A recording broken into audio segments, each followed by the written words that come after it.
સુરતમાં ગાંજા અને અન્ય નશાકારક પદાર્થના સેવન માટે વપરાતા ગોગો પેપર સામે પોલીસની કાર્યવાહી સામે આવી છે.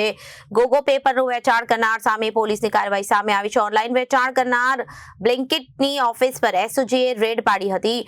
ગોગો પેપર વેચવું અને ગેરકાયદેસર નથી, પરંતુ ગેરપ્રવૃત્તિમાં ઉપયોગ થતા પોલીસે કાર્યવાહી કરી હતી. પાનના ગલ્લા પર વેચાણ બંધ કરાવાઈ રહ્યું છે, પરંતુ ઓનલાઈન રોકટોક મળી રહ્યું છે.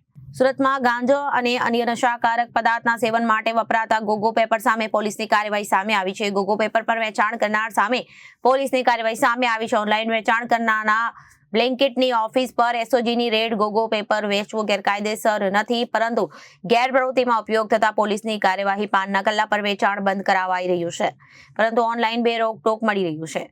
ઓનલાઈન વેચાણ કરનાર બ્લિંકિટની ઓફિસ પર એસઓજી પોલીસની તપાસ. ગોગો પેપરનું ઓનલાઈન વેચાણ કરનારને પોલીસ અટકાવશે અને ગોગો પેપરનો મુદ્દામાલ પોલીસે વેચાણ કરતા અટકાવશે. પોલીસની પહેલી વખત ઓનલાઈન વેચાણની બ્લિંકિટની ઓફિસ પર રેડ કરી ગોગો પેપરના વેચાણ સામે કાર્યવાહી કરાઈ હતી. Reporter Arvind Rathod, Janadesh news, Surat.